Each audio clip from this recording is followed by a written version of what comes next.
Guys English to story and स्वागत करता हूं एक नए वीडियो में। एंड गाइस आज की स्टोरी में हम जानेंगे कि जो आसमान है यानी कि जो स्काई है वो ऊपर कैसे पहुंचा। एंड गाइस हम उसे समझने का प्रयास करेंगे कि जो आसमान आज ऊपर है वो पहले कहां था। तो चलिए गाइस हम स्टोरी में आगे बढ़ते हैं।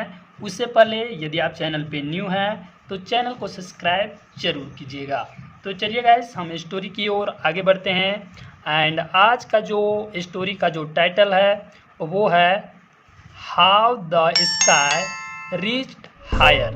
अब देखिए गाइस इसका भी वही अर्थ हो जाएगा कि जो आसमान है वो ऊपर कैसे पहुंचा। How the sky reached higher यानी कि आसमान ऊपर कैसे पहुंचा।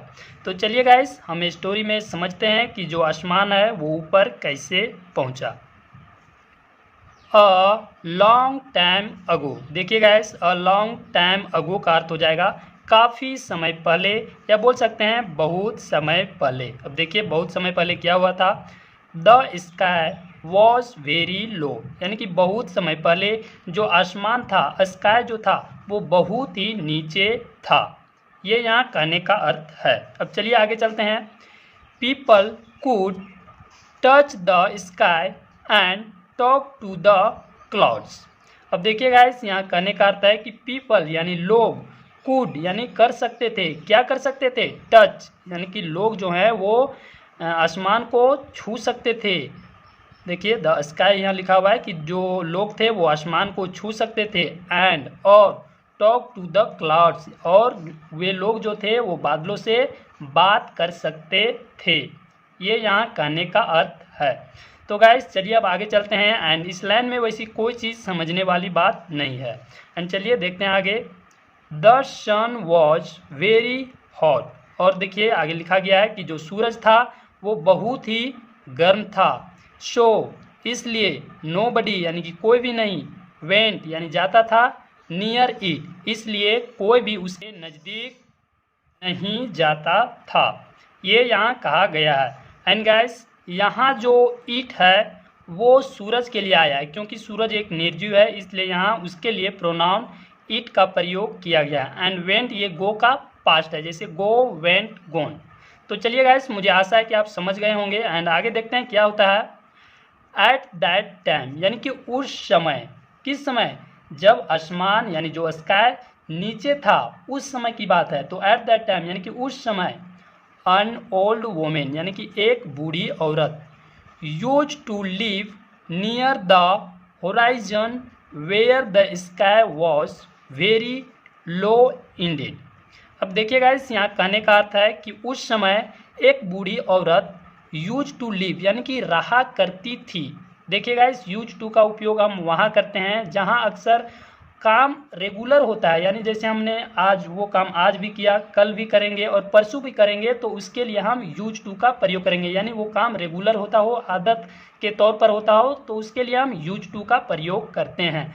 तो वो महिला रहा करती थी नियर यानी नज़दीक, द होराइजन, होराइजन का अर्थ हो जाएगा क्षितिज यानी क्षितिज के नज़दीक रहा करती थी। वेयर जहाँ, द स्काई यानी कि जो आसमान था बहुत ही नीचे था यानी कि लो था, इंडेड वास्तव में यानी कि जहाँ आसमान वास्तव में बहुत ही नीचे था वहाँ रहा करती थी यानी कि उसके नज़दीक रहा करती थी। ये यहाँ कहने का अर्थ है। अब देखिए गाइस यहाँ समझने वाली बात यह है कि जो होराइजन है इसका अर्थ हो जाएगा क्षितिज। अब बोलिएगा कि क्षितिज का क्या अर्थ होता है। गाइस मैं बता दूं कि क्षितिज का अर्थ होता है कि जहां आसमान और पृथ्वी एक दूसरे से हमें मिलते हुए नजर आते हैं, यानी कि जहां आसमान सबसे नीचे होता है और जहां पृथ्वी लगता है कि आसमान को टच कर रहा है उसे हम क्षितिज कहते हैं। यानी कि जहां एक दूसरे का मिलन होने का प्रतीत होता है या जहां एक दूसरे को मिलते हुए नजर आते हैं उसे क्षितिज कहते हैं।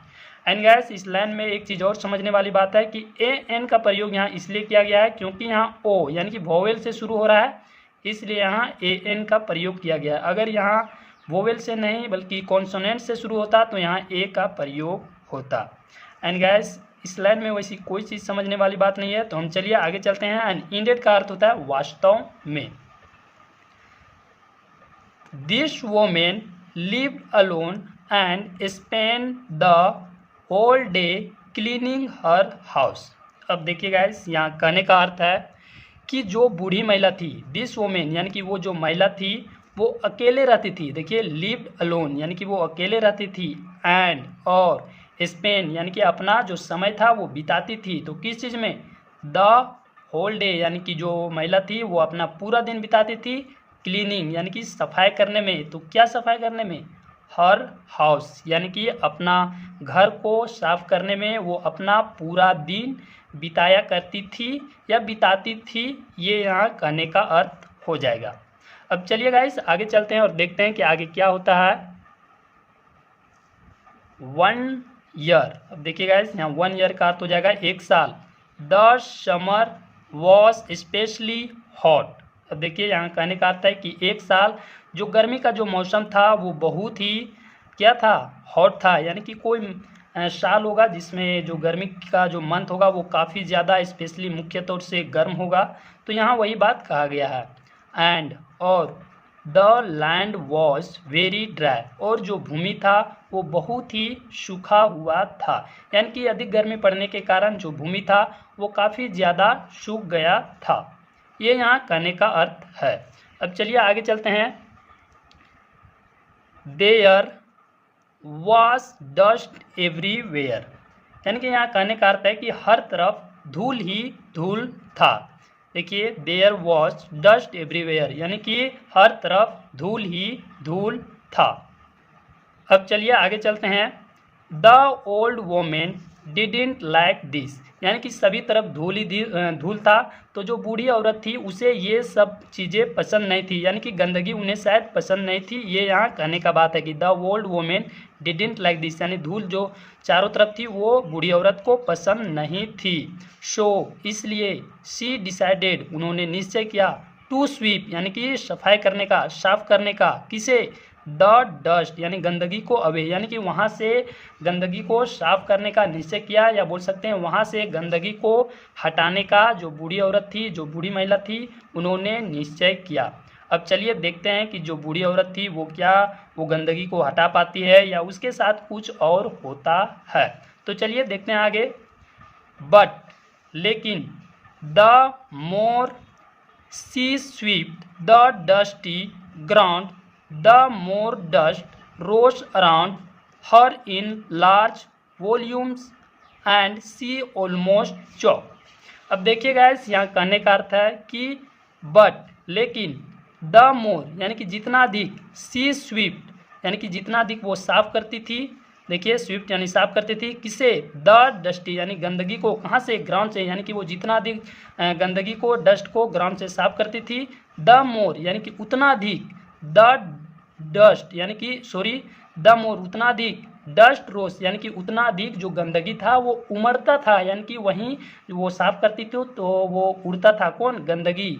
अराउंड, देखिए वहाँ अराउंड लगाकर बताया है किसके नज़दीक? तो हर यानी कि वो साफ करती थी तो उतना ही अधिक, यानी जितना वो अधिक साफ करती थी उतना अधिक ही जो गंदगी था वो उसके आसपास उमड़ता था, या हम बोल सकते थे उड़ता था। ये यहाँ कहने का अर्थ है। देखिए अराउंड हर यहाँ लगाकर बताया है। इन लार्ज वॉल्यूम्स यानी कि अधिक मात्रा में, वो जितना अधिक साफ करती थी उससे अधिक मात्रा में जो धूल कण था वो उड़ता था। ये यहाँ कहने का अर्थ है। एंड देखिए आगे क्या होता है। एंड और सी ऑलमोस्ट चॉक्ड यानी देखिए यहाँ ऑलमोस्ट एंड चॉक्ड का अर्थ हो जाएगा वो उसे घुटन होती थी, या बोल सकते हैं कि वो घूट जाती थी। हमने अक्सर देखा होगा कि जब हम अक्सर धूल में होते हैं तो हमें घुटन महसूस होती है। जब गंदगी हमारे सांस नाक के जरिए गले में पहुंच जाती है तो हमें थोड़ी घुटन सा महसूस होती है। तो उसी प्रकार उस बूढ़ी औरत के साथ हो रही थी कि जब वो सफाई करती थी तो वो घुट जाती थी, यानी कि गंदगी के अंदर होने के कारण वो अधिक से अधिक घुट जाती थी। देखिए एंड और सी ऑलमोस्ट वो लगभग चौक यानी कि वो घुट जाती थी। चौक का अर्थ हो जाएगा कि घुट जाना, वो घुट जाती थी। अब चलिए गाइस आगे चलते हैं और देखते हैं कि आगे और क्या होता है। द डस्ट यानी जो गंदगी था या धूल था, गोट यानी कि समा गया, into the ice of the sky. अब यहाँ कहने का अर्थ है कि जो डस्ट था वो समा गया कहाँ, तो इनटू लगाकर बताया है में। इनटू का अर्थ होता है में। The ice of the sky यानी कि आसमान के जो आँख था उसमें धूल या डस्ट समा गया। ये यहाँ कहने का अर्थ है। और देखिए आगे क्या होता है, the dust went into his eyes nose and everywhere. अब देखिए पहले यहाँ तक समझ लेते हैं। देखिए उसके आँख में जो डस्ट था वो समा गया। उसके बाद आगे भी यह कहा गया है कि जो डस्ट था वो चला गया कहाँ, इनटू में, हिज आइस यानी उसके आँखों में, नाक में, एंड एवरीवेयर यानी कि सारे जगह जो डस्ट था वो चला गया। और देखिए आगे क्या कहा गया है, एंड और he cough and sneezed till water came out of his eyes. अब देखिए गाइस पहले हम यहाँ तक समझ लेते हैं। यहाँ कहने का अर्थ है कि जो धूल कण था वो उसके सारे जगह चला गया, आँख में भी चला गया, नाक में भी चला गया, एंड एवरीवेयर यानी कि सभी जगह चला गया।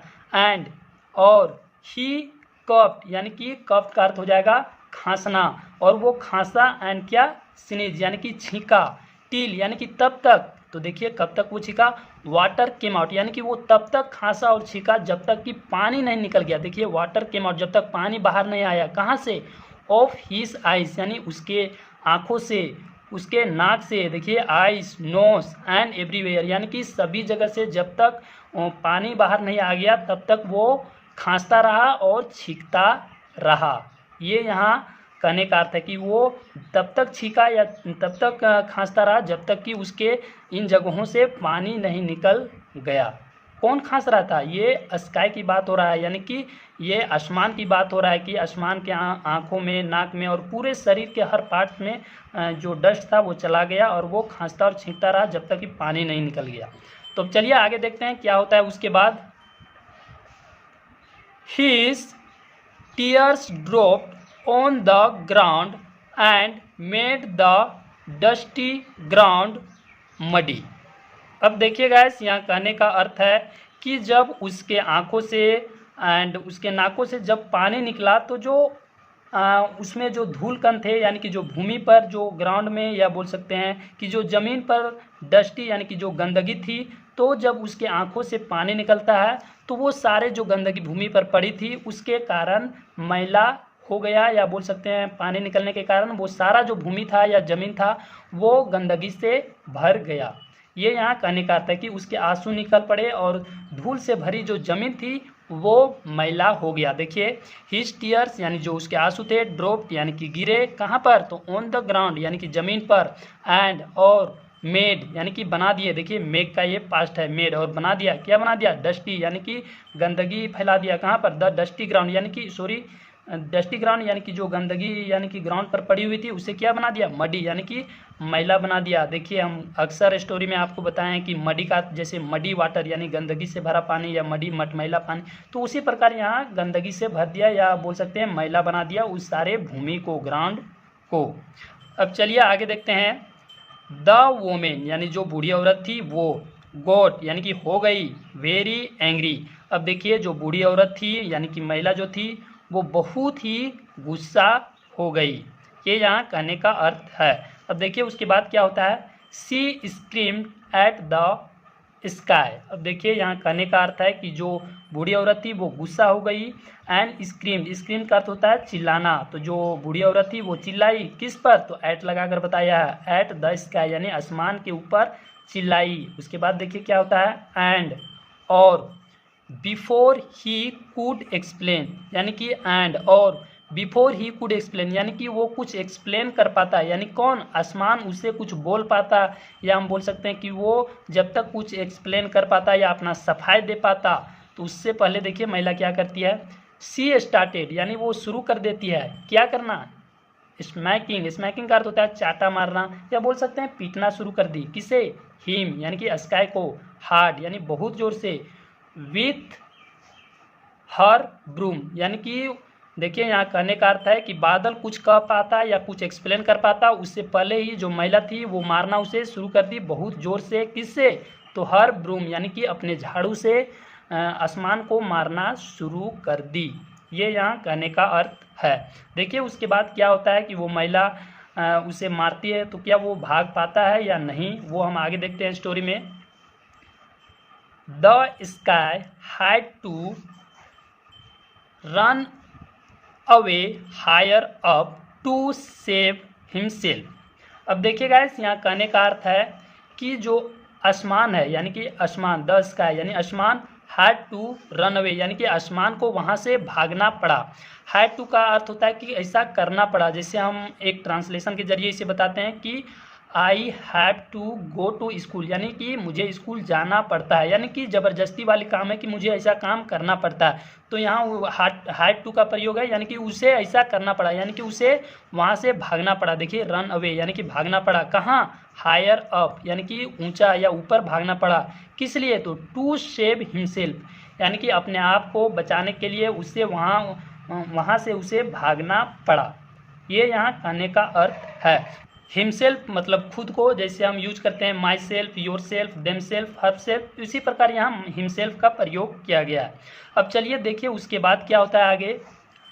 एंड और सिंस देन यानी कि तब से, ही स्टे अप देयर, और तब से जो आसमान है वो ऊपर है, या बोल सकते हैं कि जो आसमान है जब से वहाँ से भागा या दौड़ा उसके बाद से वह ऊपर ही है, या हम बोल सकते हैं ऊपर ही पड़ा है। देखिए एंड सिंस देन, तब से, ही स्टे अप देयर यानी तब से वो वहीं है। तो गाइस हमारा स्टोरी यहीं पे समाप्त होता है। एंड हमने देखा कि किस प्रकार से जो आसमान है वो पहले नीचे हुआ करता था, लेकिन आज जो हम आसमान को देखते हैं वो आज काफ़ी ऊपर है। तो हमने स्टोरी के जरिए समझा कि किस प्रकार से आसमान जो है वो ऊपर पहुंच गया। तो गाइस स्टोरी अच्छी लगी होगी तो वीडियो को लाइक कीजिएगा, शेयर कीजिएगा एंड कमेंट कीजिएगा। तो गाइस हम मिलते हैं आपसे अगले वीडियो में। उससे पहले गाइस आप डायग्राम भी देख लीजिए कि यहाँ जो महिला है वो झाड़ू से मारकर आसमान को ऊपर भेज दी है ना। देख सकते हैं यहाँ जो क्लाउड है या आसमान है वो गुस्से में नज़र आ रहा है। तो गाइस हम मिलते हैं आपसे अगले वीडियो में, तब तक के लिए जय हिंद।